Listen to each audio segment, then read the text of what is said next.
This channel does not promote any violence, harmful, or illegal activities. All content provided by this channel is meant for an educational and information purpose only.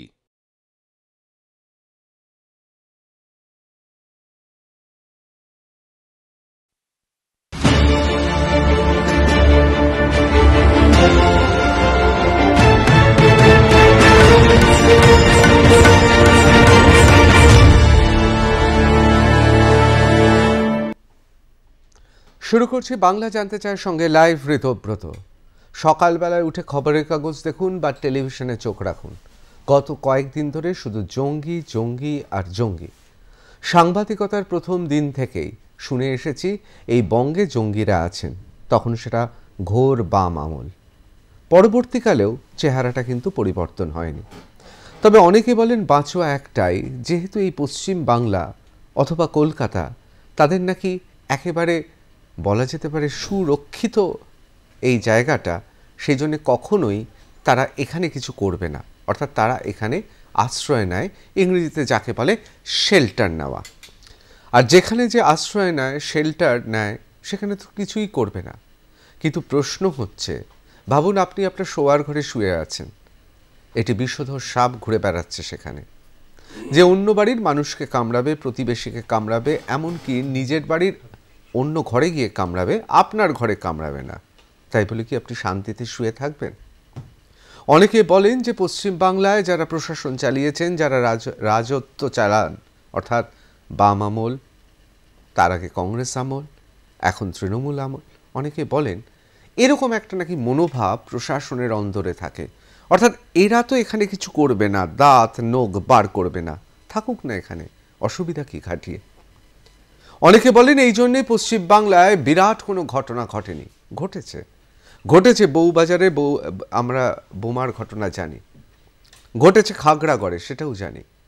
কিন্তু এসব ক্ষেত্রে অসাবধানতাবশত অথবা পরিকল্পনা বহির্ভূত কিছু করতে গিয়ে ঘটেছে বলেই অনেকে মনে করেন। অর্থাৎ পরিকল্পনা করে বোমা মেরে উড়িয়ে দেওয়া হয়েছে, এই রকম ঘটনা কিন্তু সেরকমভাবে ঘটেনি। অবশ্যই না ঘটুক, সেটাই আমরা চাই। কিন্তু প্রশ্ন হচ্ছে এত জঙ্গি কেন? আজকে এ নিয়ে আলোচনা করব। অত্যন্ত স্পর্শকাতর বিষয়, তার কারণ জঙ্গি বলতে গিয়ে আমরা কখনো কখনো আমরা কাউকে কোনো বিশেষ গোষ্ঠীকে, বিশেষ সম্প্রদায়কে, বিশেষ লোকালয়কে দাগিয়ে দিই। আজকে আলোচনায় আমরা সেটা করব না। আমাদের খুব মুক্ত মনে দেখতে হবে যে কেন এই ঘটনা। প্রথমেই আজকে যারা রয়েছেন প্যানেলিস্টরা, তাদের সঙ্গে আলাপ করিয়ে দিই। বাংলার সেরা প্যানেলিস্টরা রয়েছেন এই বিষয়ে। আমাদের সঙ্গে রয়েছেন অধ্যাপক বুড়োশিব দাশগুপ্ত মহাশয়। বুড়োশিবদা, আপনাকে স্বাগত। উনি একজন শুধুমাত্র বিচক্ষণ পণ্ডিত মানুষ নয়, এই মুহূর্তে সংবাদ জগৎ এবং তার পাশাপাশি নৃতত্ত্ব থেকে সমাজতত্ত্ব, অর্থনীতিতে তার অবাধ বিচরণ। আমাদের সঙ্গে রয়েছেন ভারতীয় জনতা পার্টির নেতা এবং বিজেপির মুখপাত্র সজল ঘোষ। নতুন করে পরিচয় করানোর কিছু নেই। এই মুহূর্তে পশ্চিমবাংলা তথা কলকাতার এমন একজন রাজনীতিক যাকে এক বাক্যে সবাই জানে, তিনি অত্যন্ত মন দিয়ে অন্তত তার রাজনীতিটা করেন। এবং আমাদের সঙ্গে রয়েছেন সত্যজিৎ ব্যানার্জি, প্রাক্তন ডিসি, কলকাতা পুলিশ। বিভিন্ন সময় বিভিন্ন ক্ষেত্রে তিনি তার বিচরণ ছিল, এমনকি একটা সময় এই কলকাতা মহানগরীর জঙ্গিদের ধরার কাজে তিনি নিয়োজিত ছিলেন। সুতরাং তার ব্যবহারিক এবং তার পাশাপাশি তার গভীর জ্ঞান রয়েছে। এক নজরে দেখে নেব কেন বারবার এই জঙ্গির কথা উঠে আসছে। আজকেও এইরকমই ঘটনা ঘটেছে, এক নজরে দেখে নেব।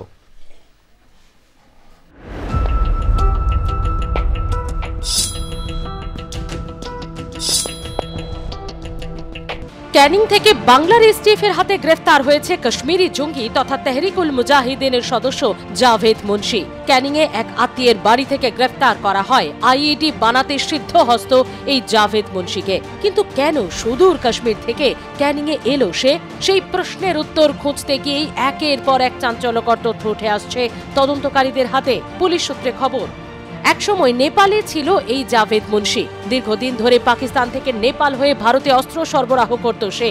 মূলত কাশ্মীরে জঙ্গি কার্যকলাপ সক্রিয় রাখার জন্যই পাকিস্তান থেকে অস্ত্র আনা হতো। পশ্চিমবঙ্গের জলপথ বাংলাদেশ সংযোগকারী হওয়ায় সেই জলপথ ব্যবহার করেই বাংলাদেশে যাওয়ার পরিকল্পনা ছিল জাভেদ মুন্সির। ক্যানিং থেকে 2 থেকে 3টি নদী পার করলেই বাংলাদেশে কিভাবে যাওয়া যায় সেই নকশা জাভেদ মুন্সিকে পাঠিয়েছিল লস্করি তয়বা। ওই নকশা অনুযায়ী রেকি করার জন্যই ক্যানিং গিয়েছিল জাভেদ মুন্সি। 26/11 ঘটনার মূল চক্রী হাফিজ সাইদের ছেলে তালহা সাইদের সঙ্গেও বৈঠক করেছিল জাভেদ। এ রাজ্যে অস্ত্র সরবরাহ এবং বাংলাদেশে তা কিভাবে নিয়ে যাওয়া হবে তা নিয়েও আলোচনা হয় তালহা সাইদ এবং জাভেদ মুন্সির। এই গলি দিয়ে বেরিয়ে গেলেই কিন্তু দেখা যাচ্ছে ডান দিকে চলে গেলে সুন্দরবন এবং বাঁ দিকে চলে যাচ্ছে একদম শহর কলকাতা। এবং এই যে ডান দিকে সুন্দরবন, সেই 2-3টে নদী পেরোলেই কিন্তু বলা যেতে পারে যে সুন্দরভাবে বাংলাদেশ পৌঁছে যাওয়া যায়।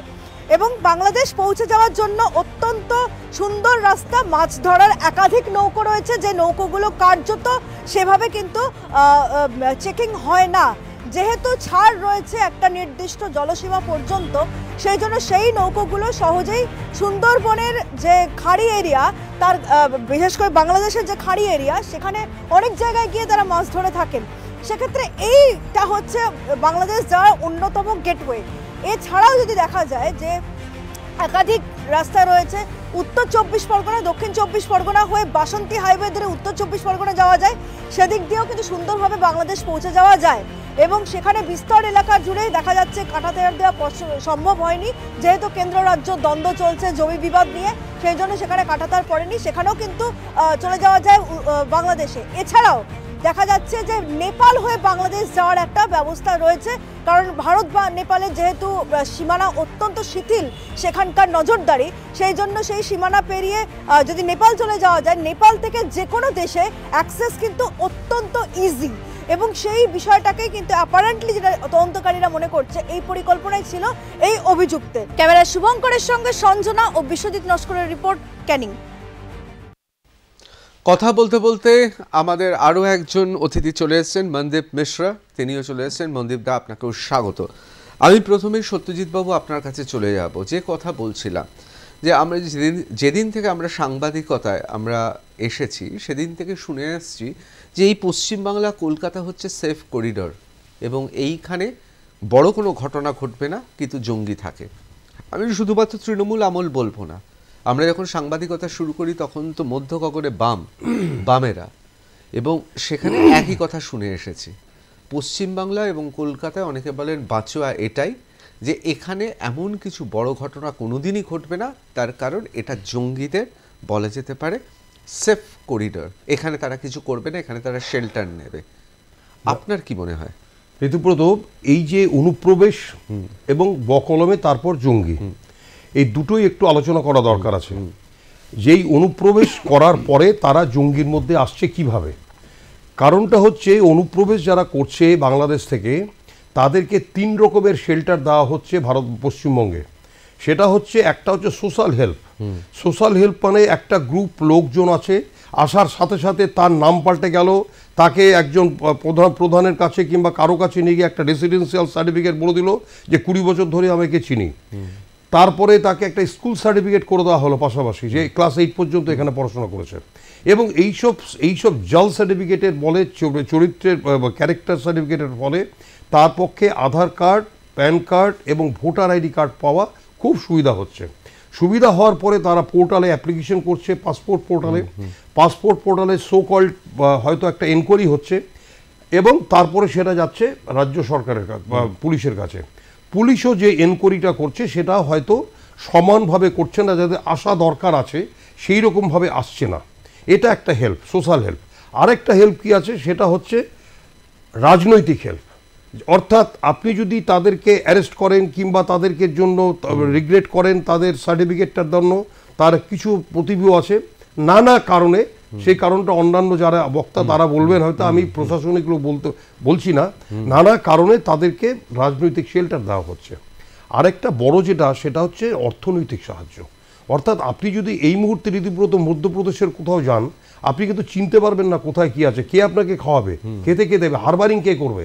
এই যে যেখান থেকে ক্যানিং থেকে ধরা পড়লো, তাকে যে হারবারিং করেছিল অর্থাৎ আশ্রয় দিয়েছিল সমদোষে দোষী, সেই তাকে কিন্তু এখন পর্যন্ত ধরা হয়নি। তো এই 3টে হেল্পের জন্য তারা এইভাবে পশ্চিমবঙ্গের মধ্যে ঢুকছে। আরেকটা কথা বলি, পশ্চিমবঙ্গের সাথে ভারতবর্ষের সাথে বাংলাদেশের 4151 কিলোমিটার দীর্ঘ পথ একটা সীমানা রয়েছে। এবং পশ্চিমবঙ্গের 2212 কিলোমিটার, তার মধ্যে 700 কিলোমিটারে কোনো ফেন্সিংই নেই। মানে আপনি আমি যে কোনো মুহূর্তে চলে যেতে পারি ওপাশে এই পাশে, ফেন্সিং নেই। ফেন্সিংটা নেই কেন সেটা হয়তো পরের স্টেজে আমি আপনাকে বলবো যে কেন ফেন্সিং নেই, নানা কারণে। এর মধ্যে ফেন্সিংটা তো আজকে থেকে নয়, আজকে স্বাধীনতার পর থেকে আজকে পর্যন্ত ফেন্সিং নেই কেন? আজকে না হয় কেউ বলছে জমি জোটে দেওয়া হচ্ছে না, এই হচ্ছে না, কিন্তু স্বাধীনতার পর থেকে 72, 73, 92, 93, 2000 তখনও তো ফেন্সিং দেওয়া হয়নি। কিন্তু তারা তখন জানতো যে এখান থেকে অনুপ্রবেশ ঘটবে, কিন্তু তখন এখন পর্যন্ত সেই ফেন্সিংটা ওই অবস্থায় পড়ে আছে। হার্ডলি চেষ্টা করা হচ্ছে, বর্তমান কেন্দ্রীয় সরকার দারুণভাবে চেষ্টা করছেন যে ওখানে একটা ফেন্সিং করে দেওয়ার জন্য। 2, 3 নম্বর যেটা বক্তব্য আমার সেটা হচ্ছে, দেখুন যারা এখানে আসছেন, পশ্চিমবঙ্গ পুলিশ কি কলকাতা পুলিশের যারা এনকোয়ারিং অফিসার, একটা লাইন আমি আপনাকে বলি ঋতুব্রত, তারা যে এনকোয়ারি করছে তাদের কাছে তো নাম দিচ্ছে, ধরুন আসলো কুরবান আলী, কিন্তু এখানে তো আসছে তো অশোক কুমার দাস, তার নাম হচ্ছে অশোক কুমার দাস, তার বাবার নাম অন্যরকম, এখানে মা ভাড়া পাওয়া যাচ্ছে, মার কাছ থেকে সার্টিফিকেট নিচ্ছে, হ্যাঁ আমার অত তারিখে জন্ম হয়েছিল, তারপরে হেডমাস্টার মশাই একটা বড় সার্টিফিকেট দিয়ে দিচ্ছে যেখানে পড়াশোনা করেছে, অত সাল থেকে ঢুকেছিল এখানে পড়াশোনা করেছে। অর্থাৎ এই যে জাল সার্টিফিকেটগুলো যেগুলো যারা দিচ্ছে, এবং তারা কিন্তু প্রত্যেকে একটা না একটা এস্টাবলিশমেন্টের চিপে আছে, যারা দিচ্ছেন হয় এমএলএ, নয় পঞ্চায়েত প্রধান কিংবা নেতা কিংবা কেউ। প্রশ্ন হচ্ছে যেই সব পুলিশ অফিসাররা এনকোয়ারি করছেন, আমি আপনাদের চ্যানেলের মাধ্যমে তাদেরকে বলি, আপনারা যখন এনকোয়ারি করবেন, যখন ওরা ওই প্রডিউস করবে ক্যারেক্টার সার্টিফিকেট, আপনি ওখানে লিখুন না যে on demand the subject Ashok Kumar Rai produced the character certificate issued by Mr. Umuk. আমি এই বিষয়ে আসবো, এটা খুব গুরুতর বিষয়, আমি এই বিষয়টা আসবো। আমি একবার সজলদার কাছে চলে যাব। সজলদা, এটা তো ঠিক কথা যে এই রাজ্যে জঙ্গির সংখ্যা ক্রমশ আমরা দেখতে পাচ্ছি, বিশেষ করে বাংলাদেশের আভ্যন্তরীণ পরিবেশ, আমাদের প্রতিবেশী দেশের সেখানকার রাজনৈতিক পরিবেশ পট পরিবর্তন হওয়ার পর। কিন্তু স্বরাষ্ট্র দপ্তর বা আমাদের কেন্দ্র সরকার, তাদেরও কি কোথাও শৈথিল্য চলছে? তা না হলে এত জঙ্গি কেন, প্রতিদিন জঙ্গি? দেখুন, আমি বিএসএফ এর যে ত্রুটি নেই এ কথা বলবো না, বিএসএফও তো রক্ত মাংসেরই মানুষ, তাদের অফিসারও দুর্নীতির দায়ে বোধহয় বর্তমানেও জেলে আছেন, সেটাও ধরেছে কেন্দ্রীয় সরকার, সেটা কথা নয়। বিষয়টা হচ্ছে যে এই যে আপনারা বলছেন 700 কিলোমিটার পথ, সে রাজনৈতিক হোক, এই 700 কিলোমিটারের মধ্যে একটা বড় অংশ আছে নদীপথ, সুন্দরবন, ফলে সেখানেও ফেন্সিং করাটা সম্ভব নয়, ফলে একটা অবাস্তবতা আছে। এর পাশাপাশি আপনাকে আরেকটা জিনিস ভাবতে হবে, সেটা হচ্ছে ধরুন এই বিএসএফ, যে বিএসএফ আসামে সফল, যে বিএসএফ পাঞ্জাবে সফল, যে বিএসএফ ত্রিপুরায় সফল, সেই বিএসএফ পশ্চিমবঙ্গে কেন এত ব্যর্থ, এটা আপনাকে ভাবতে হবে। দেখুন, আমরা না বাঙালি, আমরা চিরকাল নিজের পায়ে নিজে কুড়ুল মেরেছি। আসামে তো একটা বড় সংখ্যক মানুষ তারা ইসলামে বিশ্বাস করেন, তারা এই অনুপ্রবেশটাকে কেন্দ্র করে তাদের ব্যবসা করে তুলেছেন কিনা সেটা কিন্তু উই হ্যাভ আ ডাউট। নিশ্চয়ই 2 জন 4 জন 5 জন লোক তার মধ্যে দুর্নীতির মধ্যে থাকতেই পারে, এবং সেখানে কোনো ধর্মের ভিত্তিতে নয়, টাকার বিনিময়। কিন্তু এখানে বর্ডার সংলগ্ন এরিয়াগুলোয় আপনি গেলে বুঝতে পারবেন যে এখানে আধার কার্ড, ভোটার কার্ড তৈরি করে দেওয়ার একটা ইন্ডাস্ট্রিতে পরিণত করে দিয়েছে। আচ্ছা, আপনারা জঙ্গি নিয়ে আলোচনা করছেন, দেখুন জঙ্গি এখানে অনেকদিন ধরেই শেল্টার নিচ্ছেন, সত্যজিৎ দা এটা বলেছেন, এটা তো একদম ঠিক কথা। বুদ্ধদেব বাবু বলেছিলেন মাদ্রাসাগুলো হচ্ছে জঙ্গিদের আঁতুর ঘর। আমি আপনাকে প্রশ্ন করি, আঁতুর ঘরে সেই যে তৈরি হওয়া বাচ্চাগুলো, সেগুলো এখন বড় বড় হয়ে তৃণমূলের নেতা হয়ে গিয়েছে। যেমন আজকে শাহজাহান, আচ্ছা শাহজাহান কি ইন্টারনাল থ্রেট নয় আমাদের জন্য? জঙ্গি মানে কি? যারা অনেক মানুষকে নির্বিচারে মারবে, ধর্মীয় কারণে মারবে, অকারণে মারবে। শাহজাহানও তো তাদের একজন। শাহজাহানেরও আপনি খোঁজ নিয়ে দেখুন, তার জন্ম, কর্ম, বড় হওয়া সমস্তটা ছিল বাংলাদেশে। সে এই দেশে এসে এই দেশের নেতা হয়ে গেল।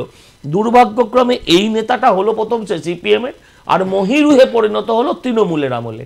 এটাই হচ্ছে বাঙালির প্রবলেম, এটাই হচ্ছে পশ্চিমবাংলার ট্র্যাজেডি।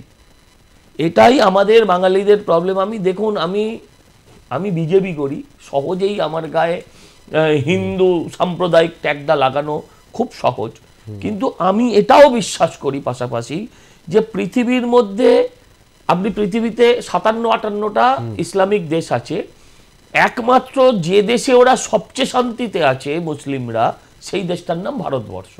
দেশটা শান্তিতে আছে তার কারণ এই দেশে তারা সংখ্যা লঘু, তারা সংখ্যা গুরু নয়। আমি এটা বলছি তার কারণ ধর্মীয় অ্যাসপেক্টে নয়। আপনাকে ভাবতে হবে যে এই যারা ইনফিল্ট্রেশন করছেন, যারা আজকে তাদের মদত দিচ্ছেন, তারা ভাবছেন যদি যে আমার জাত ভাই আসছে, আমার ধর্মের লোকেরা আসছে, তারা আমায় প্রোটেকশন দেবেন না। সারা পৃথিবীতে জেহাদের নামে ওরা কোনো খ্রিস্টানকে মেরে তার দেশ দখল করতে পারেনি মুসলিমরা। জেহাদের নামে আজকে তারা মুসলিমকেই মারছে। গলা কাটার সময় যে ঈশ্বরের নাম নিয়ে তারা কাটছে, যে লোকটার গলা কাটা যাচ্ছে সে সেই ঈশ্বরের কাছে নিজের জীবন প্রার্থনা করছে। পশ্চিমবঙ্গের অবস্থা আগামী দিন সেই রকম হবে যদি আমরা বাঙালিরা এটা না বুঝি। আমি এক লাইন বলে নিই, আজকে দেখুন কদিন মাত্র 4-5 মাস হয়েছে বাংলাদেশের রাজনৈতিক ক্ষমতা বদল হয়েছে। আপনি দেখুন ওখানে মহিলাদের ওপর এখন কি ধরনের ব্যানিং এসে গেছে। এটা কিন্তু এপারে যারা বাস করেন, যাদের আমি বিশ্বাস করি যাদের ছাড়া পশ্চিমবঙ্গ বা ভারতবর্ষ অপূর্ণ, সেই মুসলিমদেরও কিন্তু এটা বুঝতে হবে। 10%, 15%, 20% লোকের জন্য তারা সংখ্যা কম নয়, 20% লোকটা সংখ্যায় কম নয়, কিন্তু এই 10-15% লোকের জন্য পুরো কমিউনিটি ব্ল্যাকলিস্টেড হয়। এটা কিন্তু আমাদের ভাবতে হবে সবাইকে। আমি একবার পুরশিবদার কাছে চলে যাবো। পুরশিবদা, দেখুন জঙ্গি বা এই জঙ্গিবাদ সেটা তো গোটা বিশ্বের সমস্যা, এ বিষয়ে তো কোনো সন্দেহ নেই, কিন্তু পশ্চিম বাংলায় এই যে একের পর এক জঙ্গি, তাদের কথা আমরা শুনছি, এবং তারা যে সে নয়, তারা রেকি করতে চলে যাচ্ছে, তারা দেখছে, এবং তারা আন্তর্দেশীয় নয়, তারা আন্তর্জাতিক ক্ষেত্রে তারা বিভিন্ন দেশে তাদের যোগাযোগ রয়েছে।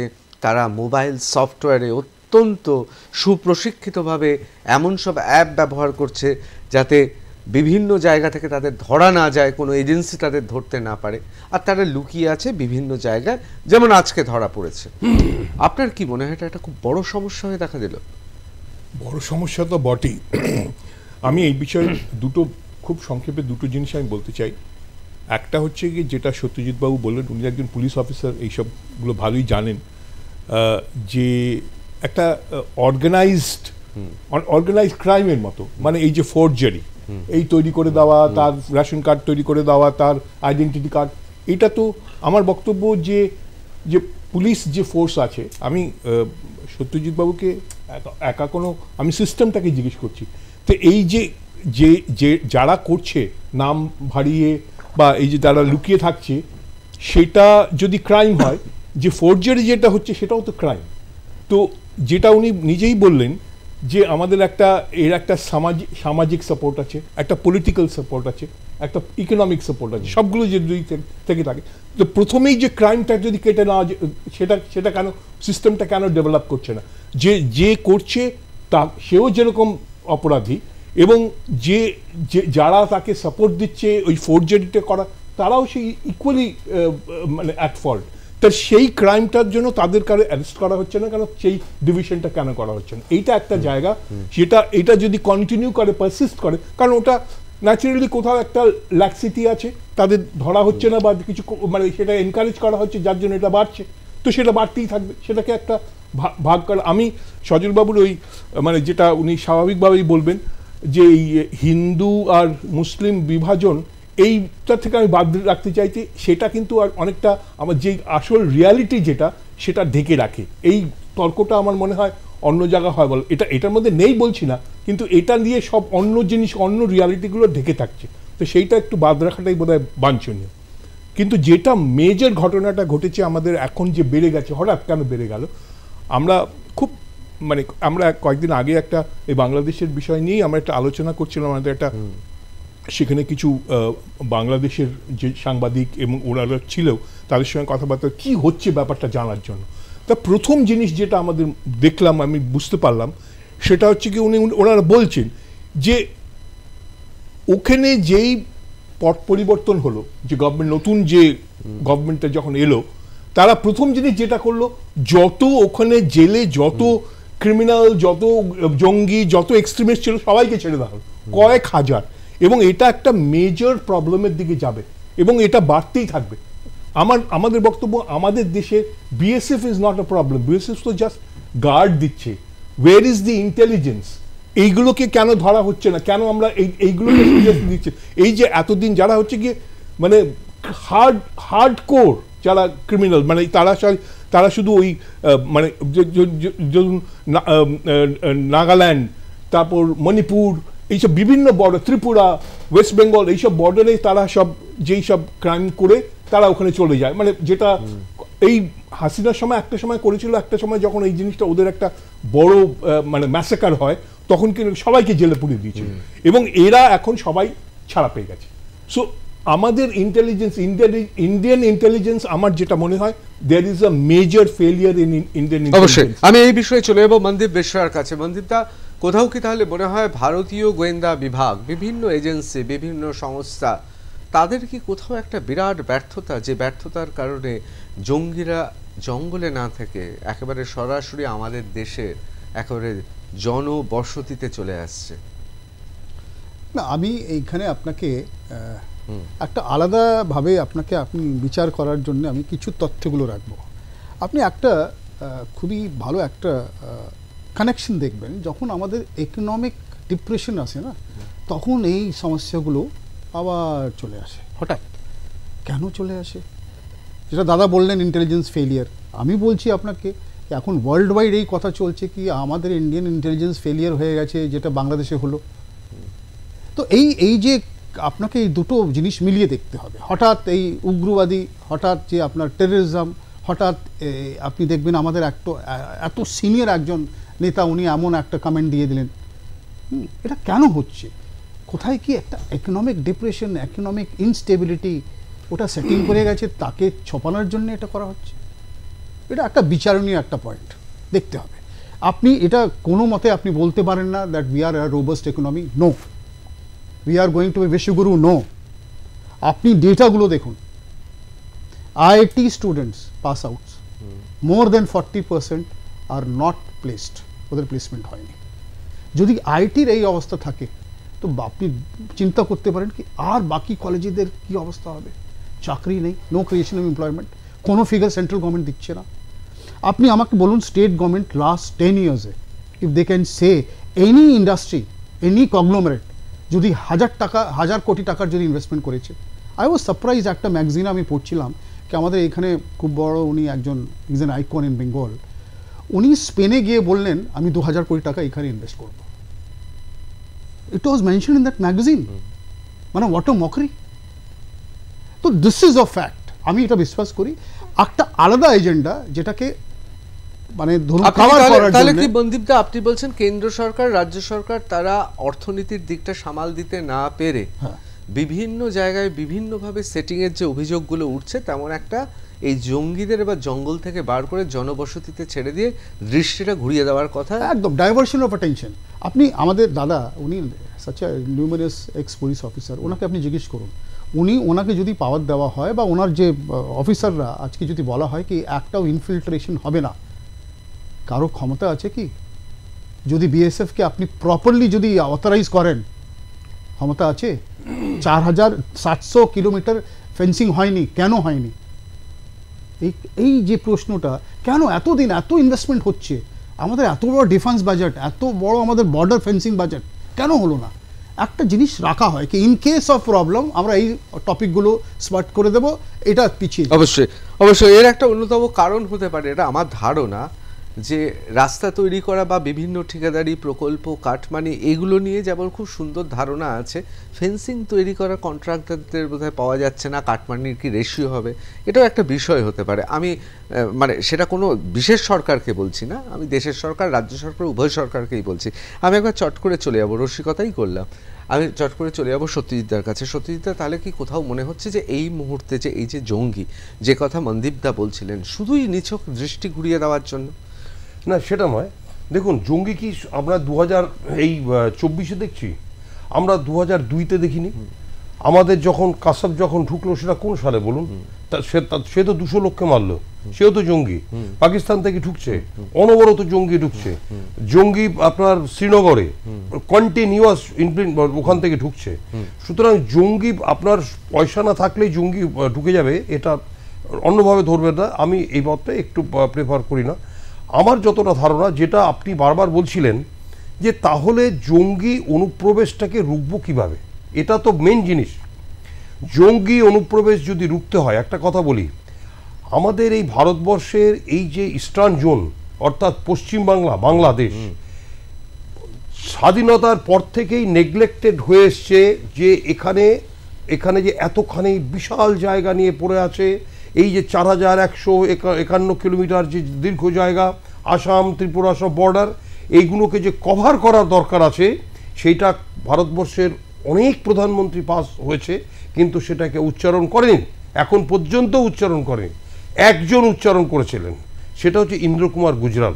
তিনি বারবার করেই বলেছিলেন যে আমরা যদি ইস্টার্ন ইন্ডিয়াকে, পশ্চিম বাংলাকে এইভাবে যদি বাদ রেখে দিই, আগামী দিন এরা কিন্তু বিশাল পরিমাণে একটা দৈত্যাকার প্রবলেম, জাইগেন্টিক, ভাষাটা উনি বলেছিলেন জাইগেন্টিক প্রবলেম, এই প্রবলেম হয়ে দেখা দেবে। ইন্দ্র কুমার গুজরাল। এবার বলি আপনাকে এই যে আসলে ইন্দ্র কুমার গুজরাল তো অসম্ভব পণ্ডিত মানুষ ছিলেন, তিনি বুঝতে পেরেছেন। আমি আপনার কাছে আসবো, আমি একবার বুড়ো শিবদার কাছে যাচ্ছি। বুড়ো শিবদার, যে কথা সত্যজিৎ বাবু বললেন এটা তো ঠিক কথা। আমরা তো অনেক সময় পাকিস্তানকে ভেবে এসেছি থ্রেট, পাকিস্তানকে ভেবে এসেছি যে আমাদের পক্ষে বিপজ্জনক। আমরা সেই হিসেবে বাংলাদেশকে, সেটা 71-এর মুক্তিযোদ্ধা বা মুক্তিযুদ্ধের কারণে হোক, বা বাংলাদেশকে আমরা মিত্র শক্তি ভেবে হোক, বা বাংলাদেশকে আমরা সেই হিসেবে অত আমল দিইনি যে কোনো দিনই আমাদের বিরাট থ্রেট হয়ে যাবে না।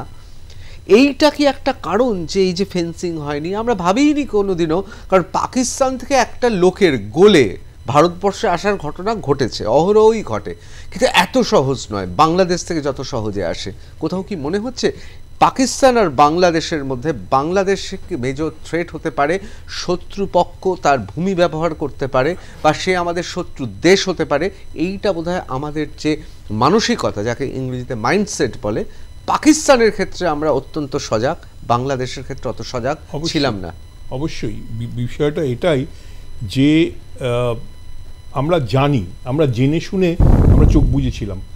আমরা জানি যে বাংলাদেশ is a place যেখানে ওটা ছিল জঙ্গিদের ট্রেনিং গ্রাউন্ড। ওরা অ্যালং দ্য বর্ডার সেই ট্রেনিং ক্যাম্পগুলো ছিল। সে যেই আমাদের যেই সব জিনিসে ইনসার্জেন্সি যেটা হতো, মণিপুরে হোক বা নাগাল্যান্ডে, এবং সেইগুলো কিন্তু ভাঙা হয়েছে। মানে একটা সময় যখন ওটা অত্যন্ত, কারণ তখন ইন্ডিয়ান ইন্টেলিজেন্স কিন্তু কাজ করেছে। তারা এই, আমরা অদ্ভুতভাবে আমরা এই যেটা তুমি বলছিলে যে আমরা বোধহয় ওটাকে টেকেন ফর গ্রান্টেড করে নিয়েছি আর কি। হ্যাঁ, ওখানে এখন ওরা আমাদের বন্ধু জাতীয়। আর এই আমরা হাসিনাকে, মানে উনি বন্ধু মানে দেশ এবং বন্ধু প্রধানমন্ত্রী আমাদের, উনি শুধু হাসিনা না, আমার মনে হয় যে কোনোদিনই আমরা, সেটা এরশাদের আমল হতে পারে, সেটা খালেদা জিয়ার আমল হতে পারে, আমরা কখনোই সেই রকম পাকিস্তানকে যেরকম আমরা একটা সময়, আমি বলছি না এখন হয়তো অতটা আমরা আমল দিচ্ছি না, কিন্তু সেখানে যে সজাগ দৃষ্টি থাকে, বাংলাদেশের ক্ষেত্রে সেটা ছিল না। কিছু হবে না এরকম একটা ওই একটা হাই হ্যান্ডেড ব্যাপার, মানে ও কি করবে, আমরাই দেখে নেবো আর কি, এরকম একটা ব্যাপার। মানে এখানে যে একটা বড় থ্রেট আসতে পারে সেই জিনিসটা আমাদের, আমি তো বারবার করে বলছি যে আমাদের বোধহয় ইন্টেলিজেন্সের এই জায়গায় একটা অভাব হয়েছে। অবশ্যই একটা যোগ করে দিচ্ছি যে ইন্টেলিজেন্স তো আছে, ইন্টেলিজেন্সের আমি নামগুলো উচ্চারণ করছি না, কারণ এখানে ওপেন ক্যামেরার নাম বলা যায় না। একটা কথা হচ্ছে, যারা আসছেন তাদেরকে যে রাজনৈতিক শেল্টার দেওয়া হচ্ছে সেটা সবকালে, এবং তারা যে এই যে যারা ঢুকছে তাদের একটা কমিউনিটি, তাদেরকে নানাভাবে ইউজ করার জন্য তাদের এগেনস্টে যেন, আপনি আলফাদের এগেনস্টে কেস করা হচ্ছে, আলফাদের সব কিছু ভেঙে দেওয়া হচ্ছে, কিন্তু দেখবেন এদেরকে ভেঙে দেওয়া হচ্ছে না, এদেরকে ধরা হচ্ছে না, ধরলেই দাঁড়িয়ে যাচ্ছে লোকজন। অর্থাৎ রাজনৈতিক নেতাদেরকে একটা লাইনের মধ্যে আসতে হবে যে তুমি, আমাদের কাছে সবচেয়ে আগে দেশ, ঋতব্রত মাথায় রাখতে হবে, ভারতবর্ষ দেশ আমাদের, এখানে কোনো রাজনীতির কোনো ব্যাপার নেই, কিন্তু একটা লাইন শুধু যোগ করে সজল বলবে যে যে আমরা যদি রাজনৈতিক নেতারা এক হই, যে না আমরা দেশের জন্য এখানে যদি কোনো অ্যান্টি সোশ্যাল জঙ্গি সে যে কোনো কমিউনিটির হতে পারে, যে কোনো লোক হতে পারে, তাদের জন্য আমরা দাঁড়াবো না, ফলস সার্টিফিকেট দেবো না, তাহলে কিন্তু এটা অনেকটাই কন্ট্রোল হয়ে যাবে। অবশ্যই সজল, আমি এখন আপনাকে একটা কথা বলি, আমি সবার কথা শুনেছি, সকলেই বলছেন ইন্টেলিজেন্স ফেলিওর, ইন্টেলিজেন্স ফেলিওর। ইন্টেলিজেন্সের ব্যর্থতা থাকতে পারে, 140 কোটি মানুষের ওপর ইন্টেলিজেন্সের দক্ষতা আজকের হাইটেক লাইফে এগুলো ঠান্ডা করে বসে বলাটা খুব সহজ। কারণ আমরা যত ইন্টেলিজেন্ট, মানবেন যে আমার উল্টো দিকে যারা আছে তারাও অত ইন্টেলিজেন্ট বা তার থেকে বেশি ইন্টেলিজেন্ট, কারণ তাদের পেছনেও একটা রাষ্ট্রশক্তি কাজ করছে। আমি আপনাকে একটা কথা বলি, এই যে ইন্টেলিজেন্স ফেলিওরের কথা বলছেন, আবার রাজনৈতিক এবং সামাজিক প্রেক্ষাপটটাও আপনারা ভাবছেন। সিমির যে ফাউন্ডার প্রেসিডেন্ট কি মোহাম্মদ ইমরান বা কোনো নাম হবেন, তাকে রাজ্যসভায় পাঠিয়েছিলেন আমাদের মাননীয় মুখ্যমন্ত্রী। তখন সেন্ট্রাল ইন্টেলিজেন্স থেকে তাকে বারণ করা হয়েছিল, তাকে অ্যাওয়্যার করা হয়েছিল। আপনি যদি সেটাকে নজর না দেন তাহলে তার রেজাল্ট কী হবে? আমি আপনাকে একটা কথা বলি, আপনি ভাবুন কাশ্মীরে তো বিজেপির সরকার নেই, কাশ্মীর থেকে পুলিশ এসে ক্যানিং থেকে লোক ধরে নিয়ে যাচ্ছে। ইন্টেলিজেন্সের অভাবটা কোথায় তাহলে? এটা ইন্টেলিজেন্সের অভাব নয়, ইন্টেলিজেন্সের চোখ বুঝে থাকা। রাজ্যের ক্ষেত্রে কেন্দ্রের যদি নিয়ম নির্দেশগুলো তারা পালন না করে, তা কেন্দ্র কি করবে? আমি বলছি শুধু একবার নয়, একাধিক। কিছুদিন আগেও আমরা পাঞ্জাব পুলিশ বা কোনো একটা পুলিশ এনকাউন্টার হলো, দু একজন পাঞ্জাবি উগ্রপন্থী বা তারা কোনো একটা বড় ধরনের ক্রিমিনাল তারা মারা গেল নিউ টাউনের ভেতর। হ্যাঁ, আমার কোনো স্টেটের ভুল হতে পারে, কিন্তু তারাও এলো অন্য রাজ্য থেকে ইনফরমেশন নিয়ে। আপনি বলুন তো, গত 3 দিন আগে আমি দেখছিলাম দিল্লিতে গ্রেপ্তার হয়েছে 175, পশ্চিমবঙ্গে আগরতলায় গ্রেপ্তার হয়েছে 100 জন, আর এখানে আমরা একজন অ্যারেস্ট হয়েছে বলে নিয়ে আলোচনা করছি আর সারাদিন। আপনি আমাকে বলুন, যে করিডোর দিয়ে তারা ঢুকছে, সেই করিডোরে থেকে সেই স্টেটে, যেটাকে আপনি হাব বলতে পারেন, সেখান থেকে তাদের অ্যারেস্ট করার ভূমিকা কোথায়? কোনো ভূমিকা নেই। আর এই যে বলছেন না যে রাজনৈতিক সামাজিক, আপনারা তো আপনারা দেখিয়েছেন কিছুদিন আগে উত্তরপ্রদেশের উত্তর 24 পরগনার একজন নেত্রী, এস্টাবলিশ নেত্রী, স্বঘোষিত নয়, তিনি বলছেন, এবং সেটা টিভির পর্দায় ধরা পড়েছে, আজকের মোবাইলের যুগে হোক যে কোনো কারণেই হোক, তিনি বলছেন বাংলাদেশ থেকে যারা এসছেন সবার যেন ভোটার কার্ড বানিয়ে দেওয়া হয়, জাকিরদার সঙ্গে যোগাযোগ করে নেবেন, একজনও যেন বাদ না যায়। এই যে মানসিকতাটা, আমি শুধু আমার কথাটা ভাবছি, আমি আমার পরবর্তী জেনারেশনের কথা ভাবছি না, ব্যক্তিগত ফায়দার কথা ভাবছি না, শুধু ওইটুকু সময়। আমার একটা বিনীত প্রশ্ন আছে সজলদা, মানে আমার এটা জিজ্ঞাস্য, আমার মনে হয় সাধারণ মানুষেরও জিজ্ঞাস্য। দেখুন, একজন জনপ্রতিনিধি বা রাজনীতিবিদ তিনি কথা বলছেন, সেই ভাইরাল হয়ে যাওয়া সেই ভিডিও অনেকে দেখেছেন, যদিও R+ নিউজ সে তার সত্যতা যাচাই করেনি, এবং এরকম একাধিক ঘটনা আমরা নিজেরা জানি। আপনি একজনের কথা বললেন, রাজ্যসভায় সাংসদ হয়েছিলেন, তার বিরুদ্ধে বিরাট ফাইল আছে।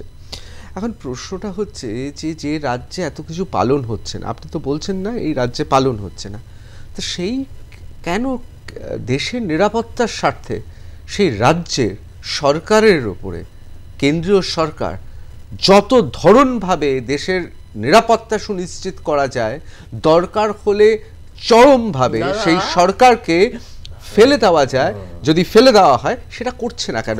মানে এখানে কেন, মানে কোথায় আটকাচ্ছে? মানে আমি তো নিজে বিশ্বাস করি দেশের স্বার্থ থেকে কি সেটিং বড়। আমি বোঝাচ্ছি, শুনুন, প্রথম কথা হচ্ছে এই যে দেশের স্বার্থ বলছেন না, এটা কিন্তু সবাই মানে না। কারোর কাছে দেশ আগে, কারোর কাছে ধর্ম আগে, এটা মাথায় নিতে হবে। এবার এই যে ধরুন, আপনারা বলুন, কিছুদিন আগে 9ই আগস্ট আমাদের একজন ডাক্তার বোন রেপড অ্যান্ড মার্ডার হলেন। হ্যাঁ, আমরা সারা পশ্চিমবঙ্গের মানুষ প্রদীপ নিয়ে, মোমবাতি নিয়ে বেরিয়ে পড়লাম, আপনারাও বেরিয়েছেন, আপনারাও আপনাদের সাংবাদিক ভাবে, না আপনাদের ক্যামেরার মাধ্যমে সেইগুলোকে আপনারা তুলে ধরেছেন, মানুষের কাছে ইনফরমেশন পৌঁছে দিয়েছেন। আমি আপনাকে প্রশ্ন করি, ওই 9 তারিখের পর থেকে আজকে প্রায় 4.5 মাস হয়ে গেছে। ওই 4.5 মাসে আজকেও একটি অর্ধদগ্ধ মহিলার মৃতদেহ আজকেও পশ্চিমবঙ্গের বুকে মালদা জেলায় পাওয়া গেছে। সব জানেন আপনি, কিন্তু বলুন তো, আর প্রদীপ কোথায়, মোমবাতি কোথায়? প্রদীপটা কোথায়, মোমবাতি কোথায়? কারণ ওটা ছিল টিআরপি কেস।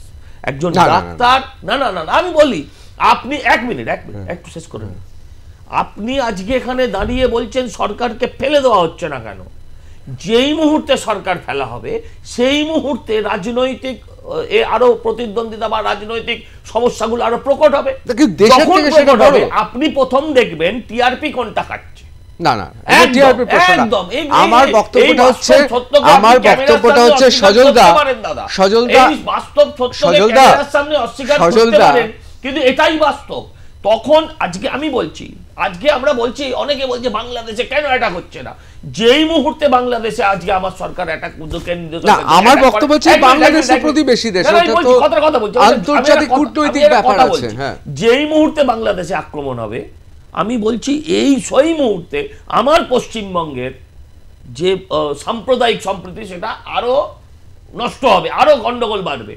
আপনি এইটা বলুন যে সেক্ষেত্রে আমরা কি সেই রিস্কটা নেবার মতন জায়গায় আছে এই সরকার থাকাকালীন? আমি বলছি এই সরকার থাকলে কিচ্ছু পাবেন না, কিন্তু এই সরকারকে যদি আপনি ভেঙে দেন তাহলে এই সরকার শহীদ হয়ে সারা ভারতবর্ষে ঘুরবে এবং তখন এক শ্রেণীর মানুষ, এক শ্রেণীর মিডিয়া তাকে সমর্থন করবে। এই ব্যাপারে কোনো ভুল নেই। এত মিডিয়া নিয়ে পৃথিবীর বৃহত্তম পার্টি চিন্তা করে, এটা চলতেই হবে। মানুষের বাইরে তো কিছু না, মানুষকে ভুল বোঝাবে, ভুল বুঝবে, এই জায়গাটা থেকে পার্টিকে অ্যালার্ট থাকতেই হয়। না কিন্তু সজলদা, যদি দেশের ওপরে তো সব কিছু নয়, সহজ বলা।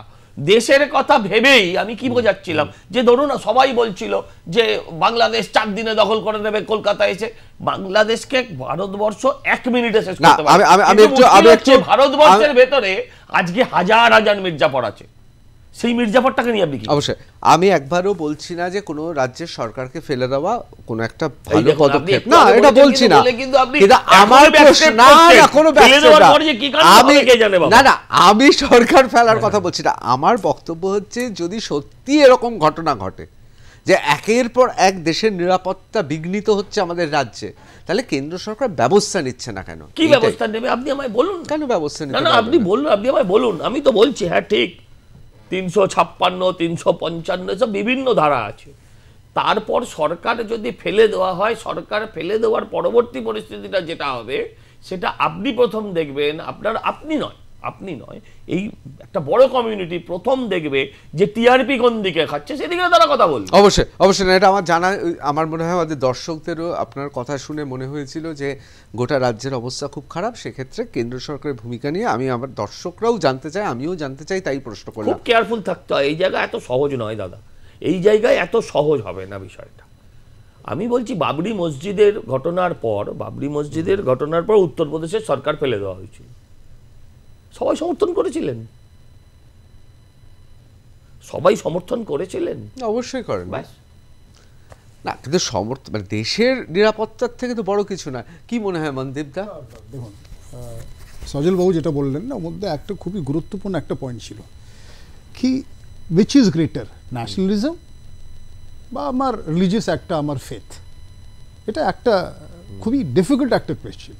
কিন্তু আপনি দেখবেন কি এইখানে এই যে আমাদের একটা যে বলুন আপনি একটা যে ধর্মের যে ব্যাপারগুলো, এটা লাস্ট 12 বছরে এত বেশি ইম্পর্ট্যান্ট হয়ে গেছে। আজকে ওয়েস্ট বেঙ্গলে there is a democratically elected government, আমরা কি করে ওকে এখানে অধপস্থ করতে পারি? কেন করব? আপনি এইখানে একটা কথা আমি যেটা বলতে চাই আপনাকে, কি বাংলাদেশে যেটা হলো, তারপরে কত হাজার ওইখানে হিন্দু প্রতারিত হলো, খুন হলো। বারবার সেন্ট্রাল গভর্নমেন্ট, আমরা চাইছিলাম সেন্ট্রাল গভর্নমেন্ট একটা স্টেটমেন্ট দিক, জানেন 1 মাস পরে একটা statement. It was intelligence failure or not আমি এটা বলবো না, ওটা ইন্টেলিজেন্সের কথা বলছি না আমি। একটা স্টেটমেন্ট নিয়ে কেন আসছে? আমি কোথায় ধর্ম নিয়ে এলাম? আজকে আমি বলছি না, আমি বলছি স্টেটমেন্টে আপনার কি লাভ হতো? একটা ধরুন 4 জন আমেরিকান সিটিজেন যখন কোনো দেশে যদি গ্রেফতার হয়, 2 ঘন্টার ভিতরে একটা হোয়াইট হাউসে প্রেস কনফারেন্স হয়। On record more than 2100 Hindus have been killed. They were in center. আজকে উনি বলছেন 1 মিনিটে বাংলাদেশকে আমরা শেষ করতে পারি। একটা স্টেটমেন্ট এলো না কেন?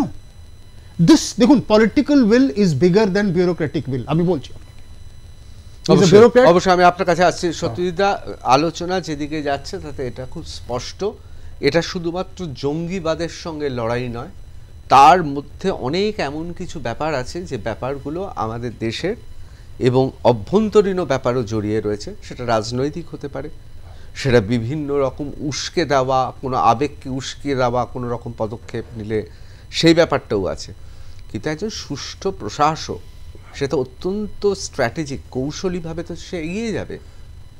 ঋতুব্রত, এটা তো চলতে থাকতে পারে, মানে এটাই তো চলবে। কিংবা 356 যেটা বলছেন যে ফেলে দেওয়ার কথা, না না আমি বলছি আলোচনা যেটা হচ্ছে আর কি, এটা সেই পরিস্থিতি এখন পর্যন্ত তৈরি হয়নি, নাম্বার 1। নাম্বার 2 হচ্ছে সেটা কোনো সরকারকে এইভাবে ফেলে দেওয়া যায় না, কারণ ভারতবর্ষের সুপ্রিম কোর্টের আমি কিন্তু ফেলে দেওয়ার কথা বলছি না, আমি বলছি যদি এত কিছু একটা শব্দ আসার পরেই বলছি এটা আলোচনা নয়, আইনের আপনাকে তো যা কিছু করতে হবে আইনের মধ্যে থেকে করতে হবে, আপনি হাত তুলে করতে পারবো না, আইনের মধ্যে থেকে করতে হবে। সুপ্রিম কোর্ট ইন্টারফেয়ার করবে, সুপ্রিম কোর্ট ইন্টারফেয়ার। আমরা এই ব্যাপারটা এইখানে এই ফেলে দেওয়ার গভর্নমেন্ট না না না এটা প্রশ্নটা করেছি, যদি এতই খারাপ হয় তাহলে হচ্ছে না কেন? প্রশ্ন হচ্ছে দেখুন, প্রশ্ন হচ্ছে আমাদের তো এই যে নিরাপত্তাটা মেইনলি দেখে ভারতবর্ষের সরকার, কিন্তু স্টেটের ল অ্যান্ড অর্ডারটা ওনারা স্টেট দেখে।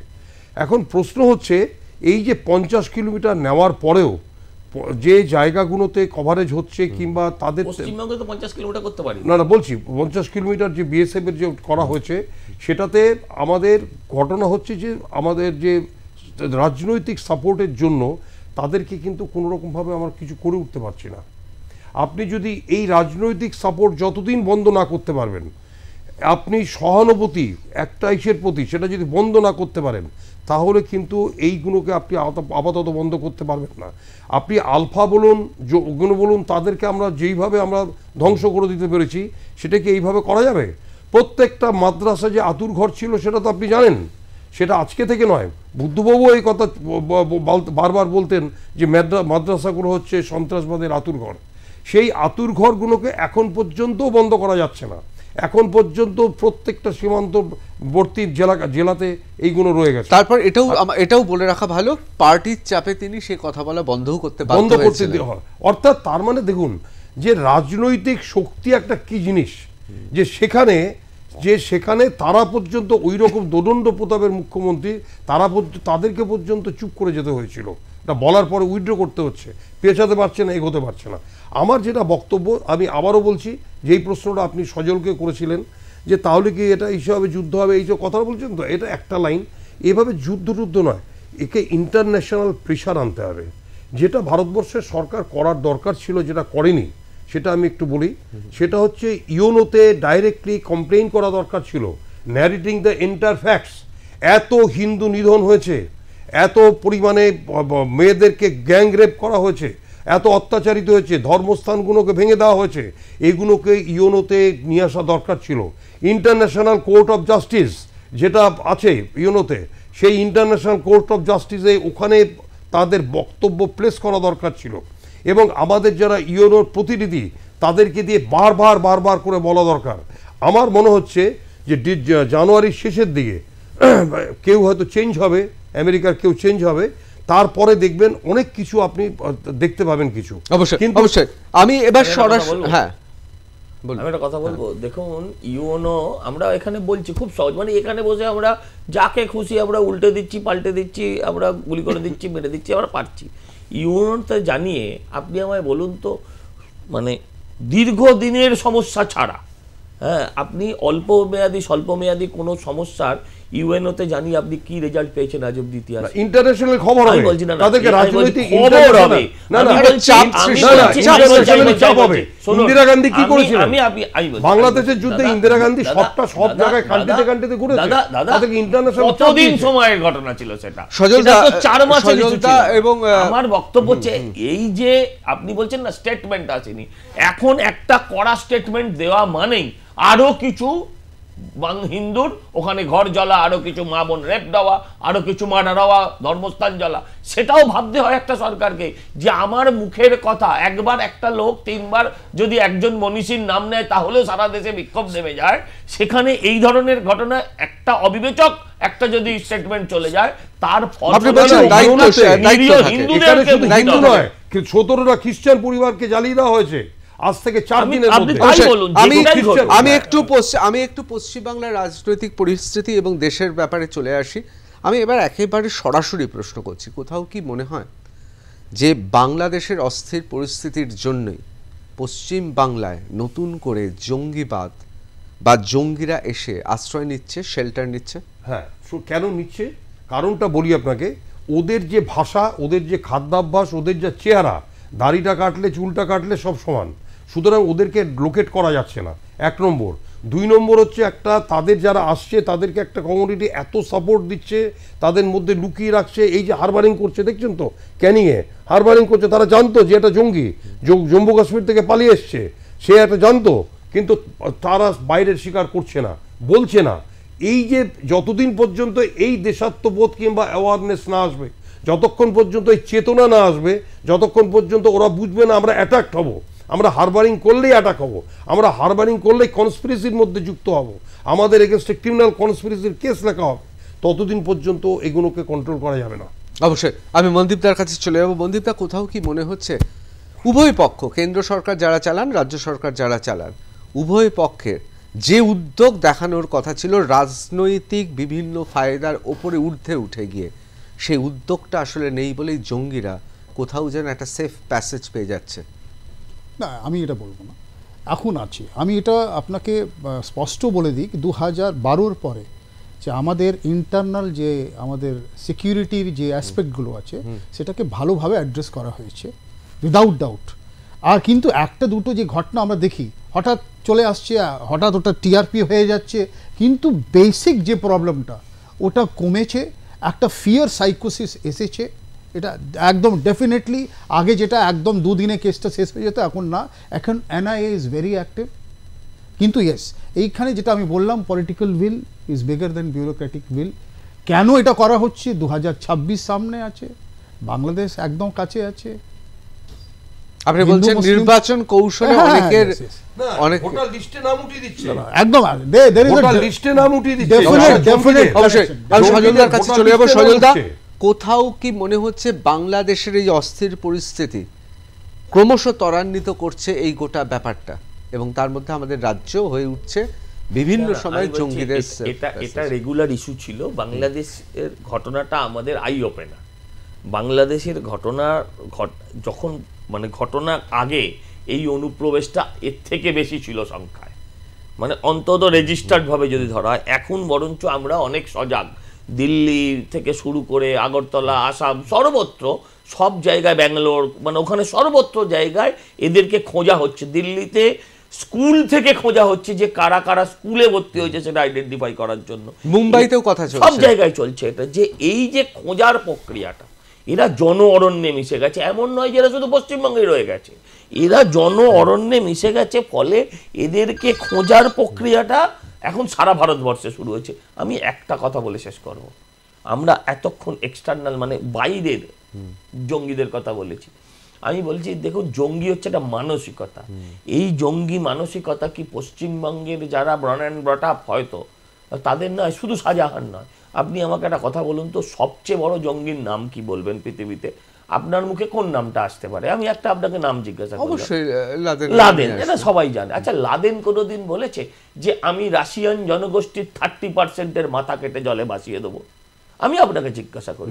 আমি বলছি ধরুন গজনীর সুলতান, সে হয়তো এটা কাজটা করেছে, সে কখনো বলেনি মুখে, কিন্তু আজকের জনপ্রতিনিধিরা এখানে দাঁড়িয়ে যদি বলে যে অমুক সম্প্রদায়ের 30% মাথা কেটে নেব, বাকিরা মাথা নিচু করে দাঁড়িয়ে থাকে, কারণ তারা বুদ্ধিজীবী, তারা শিক্ষিত, তারা সেকুলার, তারা সমস্ত কিছু, শুধু বাপের দেওয়া টাইটেলটা তারা ভুলে যায়। অবশ্যই এই যে মানসিকতা, আমার বাঙালির এই মানসিকতাটা আমি একবার চলে যাব। What is right, that is right, and what is wrong, that is wrong. বুড়োশিবদা, আমি এমন কথা ব্যবহার করব যেই কথাতে আপনি নিশ্চয়ই তার লঘুতা যদি হয়ে থাকে সজলদার উস্কানিতে হচ্ছে, এটা ধরে নেবেন। মাকু সেকুদের এই রাজ্যে সত্যি তো একজন যখন এরকম হুমকি দেয়, এটা অন্য কোনো দেশে ভাবা যেত? এটা অন্য কোনো দেশে ভাবা যেত? আসলে কি তাহলে আত্মঘাতী বাঙালি? বাঙালি কি আত্মঘাতী? ওয়েল, এই জিনিসটা বললাম তো, আমরা বোধহয় মানে আমাদের বিষয় থেকে অনেক দূরে চলে যাচ্ছি। যে আমাদের বিষয়টা ছিল যে কেন এই জঙ্গিরা বাড়ছে, এবং আমরা বোধহয় ওটাও গুলিয়ে ফেলছি যে অনুপ্রবেশ যারা করছে তারা সবাই জঙ্গি, এটা ভাবার কোনো কারণ নেই। ওর মধ্যে যে জঙ্গি যে অংশটা, যারা টেরোরিস্ট বা এক্সট্রিমিস্ট, তাদের সংখ্যা কেন বাড়ছে সেটা একটা মানে একটা বড় কারণ। যে মানে অনুপ্রবেশ যে ঘটেছে সেটা তো আমাদের মানে এটা একটা লেগাসি। সেই র্যাডক্লিফের সেই ভাগ করা যে কোন লাইনে, মানে কোনো তো র্যাশনালিটি নেই। কয়েকদিনের মধ্যে সে একটা ভাগ করে দিল যে এইভাবে দুটো ভাগ হয়ে যাবে। তখন থেকেই শুরু হয়ে গেছে, তখন থেকেই অনুপ্রবেশ আসছে যাচ্ছে। আপনি বলছেন এই পুরো বিষয়টা, হ্যাঁ বলুন। আমি বলছি এটা ঠিক, অনুপ্রবেশ মানেই সবাই জঙ্গি না, না অবশ্যই পেটের তাগিদে আসছে। অনুপ্রবেশের একটা বড় অংশ হিন্দুও, যারা ওখানে মৌলবাদীর সামনে দাঁড়াতে না পেয়ে নিজের মান সম্মান বাঁচাতে তারা ফিরে আসছে। আমি আপনাকে একটা ছোট্ট উদাহরণ দিই। এই তো এত ইন্টেলিজেন্স ফেলিওর আমরা আলোচনা করেছি, আর কলকাতা শহরের বুকে একদম দক্ষিণ কলকাতার পশ এরিয়ায় গুলশন কলোনি, আপনারা গত কয়েকদিন ধরে আপনারা খুব এটা প্রপাগান্ডা করেছেন, কত লোক থাকে।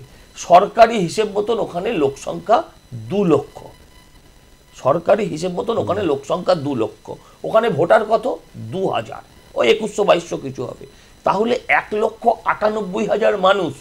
এটা তো ইন্টেলিজেন্সের মধ্যে নেই, ইটস ওপেন। আমি জানতে চাই তাদের কি ব্যবস্থা। অবশ্যই আমি একটা কথা বলি, পশ্চিমবঙ্গের প্রত্যেক জেলখানায় বাংলাদেশি প্রচুর ধরা পড়ে আছে। আপনি ধরা পড়া দেখেছেন এর আগেও। আপনি একজন বাংলাদেশিকেও পুশব্যাক করানো হয়েছে। আমি সারা দেশের নিরিখে বলছি, সরকারের ঊর্ধ্বে উঠে, কারণ দিনের শেষে পশ্চিমবঙ্গটা আমার, আমি একজন বাঙালি, এখানকার বাসিন্দা।